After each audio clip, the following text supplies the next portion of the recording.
So Anushka గారు ఏంటో పెద్ద పార్టీ ఇచ్చారని విన్నాను. ఏంటి పార్టీ ఏంటి అనుష్క గారి పార్టీ? అనుష్క గారు మేడంతో బొమ్మలి సాంగ్ చేసేటప్పుడు వాళ్ళ అసిస్టెంట్కి బర్త్డే మేడం.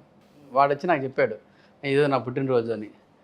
పుట్టినరోజు చెప్పగానే నేను ఊరికనే నేను చాలా జోగిగా ఉంటాను. అనుష్క మేడం చూసి ఊరికనే జాలీగా, మేడం మీ పుట్టినరోజు కదా మేడం, నేను కేకు ఆర్డర్ ఇచ్చాను మేడం అని.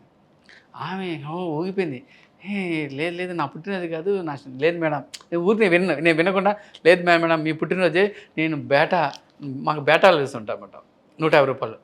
అది డబ్బులు కూడబెట్టి ఒక కేక్ కొన్నాను మేడం అని ఓవరాక్షన్ ఎక్కువ చేశా. మార్షల్ అది వస్తున్నాడు వీడు రూ. 150 బేటా ఖర్చు పెట్టుకుని కేక్ కొనిస్తాడని కొంచెం ఉంటుంది కదా. అంటే ఆమె చాలా ఎమోషనల్ అయిపోయింది. ప్రభాస్ సార్ అన్నాడు, డార్లింగ్ వీడు అబద్ధం చెప్తున్నాడు డార్లింగ్ అంటే. పక్కన ఒకడు ఉన్నాడులే, రవి అని ఒక ఫ్రెండ్ ఉంటాడు, వాడి మీద ఒట్టేసా. ఒట్టేసాడు వీడు అన్నాడు. కట్ చేసి చూస్తే నైటు పాప ఆమె మేడం గారు నిజమే నమ్మేసి మాకు నిజమైన పార్టీ ఇచ్చింది ఆమె. ఏది పెద్ద తారానా ఏదో ఉంటుంది రామోజీ ఫిల్మ్ సిటీలో. దాంట్లో అప్పుడే 15 లక్షలు పెట్టి 15 లక్షలు అయింది మేడం మాకు పార్టీ ఇచ్చింది. పెద్ద పెద్ద తీసుకెళ్ళేసి 15 లక్షలు పార్టీ. ఫస్ట్ టైం ఓపెన్ బఫేలో మందు. ఇంకా ఊరుకుంటామా, సింగిల్ కోట దొరికితే అసలు మా వాళ్ళు రెచ్చిపోతారు. అలాంటిది బొఫే మందు జీవితంలో తాగి ఒక్కొక్కడు సరే వెరీ ఎంజాయ్. అంత ప్రభాస్ సార్ కానీ మేము కానీ అందరూ మాస్టర్ గారు గెస్టర్ గారు అందరూ డ్యాన్సులు గీన్సులు.